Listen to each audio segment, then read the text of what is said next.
Hi friends, welcome to my YouTube channel Fun Quest. സദ്യയിലെ special pineapple മധുരക്കറിയുടെ recipe ആയിട്ടാണ് ഇന്ന് ഞാൻ വന്നിട്ടുള്ളത്. നിങ്ങൾ ആദ്യമായിട്ടാണ് എൻ്റെ ചാനൽ കാണുന്നതെങ്കിൽ സബ്സ്ക്രൈബ് ചെയ്യാനും തൊട്ടടുത്ത് കാണുന്ന ബെല്ലൈക്കണിൽ ഓൾ പ്രസ് ചെയ്യാനും മറക്കരുതേ. കൂടെ ലൈക്ക് ചെയ്യാനും ഷെയർ ചെയ്യാനും കമൻറ്റ് ചെയ്യാനും.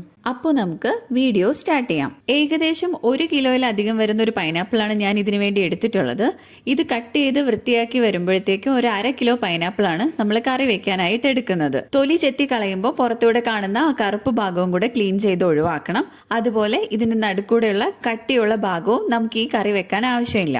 അങ്ങനെ ചെറിയ കഷ്ണങ്ങളാക്കി പൈനാപ്പിൾ നമ്മൾ കട്ട് ചെയ്ത് എടുത്തു വെച്ചിട്ടുണ്ട്. 1 തണ്ട് കറിവേപ്പില, 2 വറ്റൽമുളക്, 1/2 ടീസ്പൂൺ കടുക്, 1/4 ടീസ്പൂൺ ഉപ്പുപൊടി, 1/2 ടീസ്പൂൺ പഞ്ചസാര, 1/2 ടീസ്പൂൺ മുളക് പൊടി, 1/4 ടീസ്പൂൺ മഞ്ഞൾപ്പൊടി, 1 ടീസ്പൂൺ വെളിച്ചെണ്ണ, 1/2 കപ്പ് വെള്ളം. ഇത്രയുമാണ് ഇതിലേക്ക് വേണ്ട മറ്റ് ഇൻഗ്രീഡിയൻസുകൾ. ഇനി നമുക്ക് ഒരു കുക്കർ എടുത്ത് കട്ട് ചെയ്ത് വെച്ചിരിക്കുന്ന പൈനാപ്പിൾ കുക്കറിലോട്ട് ഇട്ട് കൊടുത്ത് കൂടെ മുളക് പൊടി, മഞ്ഞൾപ്പൊടി, വെള്ളം ഇവ കൂടെ ആഡ് ചെയ്ത് ഒന്ന് മിക്സ് ചെയ്ത് കൊടുത്ത ശേഷം സ്റ്റൗവിലോട്ട് വെച്ച് വേവിക്കാം. ഒരു 3 വിസിലൊക്കെ വരുമ്പോൾ നമുക്ക് കുക്കറിന്റെ ഫ്ലെയിം ഓഫ് ചെയ്യാം. അപ്പോഴേക്കും പൈനാപ്പിൾ നന്നായിട്ട് വെന്തിട്ടുണ്ടാകും. ആവി പോയ ശേഷം നമുക്ക് കുക്കർ തുറക്കാം. അതിനുശേഷം പൈനാപ്പിൾ നന്നായിട്ട് ചൂടാറിയ ശേഷം ഇത് നമുക്ക് ഒരു മിക്സിയുടെ ജാറിലോട്ട് ഇട്ട് അരച്ചെടുക്കാം. അടുത്തതായി നമുക്ക് ഒരു പാൻ അടുപ്പിലോട്ട് വെച്ച് കൊടുക്കാം. ചൂടായി കഴിഞ്ഞ ശേഷം അതിലേക്ക് 1 ടീസ്പൂൺ വെളിച്ചെണ്ണ ഒഴിച്ചു കൊടുക്കാം. കൂടെ എടുത്തു വെച്ചിരിക്കുന്ന കടുകിട്ട് പൊട്ടിയ ശേഷം വറ്റൽ മുളക് കൂടെ ആഡ് ചെയ്ത് കൊടുക്കാം. വറ്റൽമുളക് ഒന്ന് മൂത്ത് വന്ന ശേഷം അതിലേക്ക് കറിവേപ്പില കൂടെ ആഡ് ചെയ്ത് കൊടുക്കാം. ഇനി നമുക്ക് ഇതിലോട്ട് മിക്സിയിൽ അരച്ചു വെച്ചിരിക്കുന്ന പൈനാപ്പിൾ ഒഴിച്ചു കൊടുക്കാം. മിക്സിയുടെ ജാർ ഒന്ന് കുറച്ച് വെള്ളം ഒഴിച്ച് കഴുകിയെടുത്തിട്ട് അതുകൂടെ ഇതിനകത്തോട്ട് ഒഴിച്ചു കൊടുക്കുകയാണ്. ഒന്ന് ഇളക്കിയെടുത്ത ശേഷം 1/2 ടീസ്പൂൺ പഞ്ചസാര ഇതിലോട്ട് ആഡ് ചെയ്ത് കൊടുക്കുകയാണ്.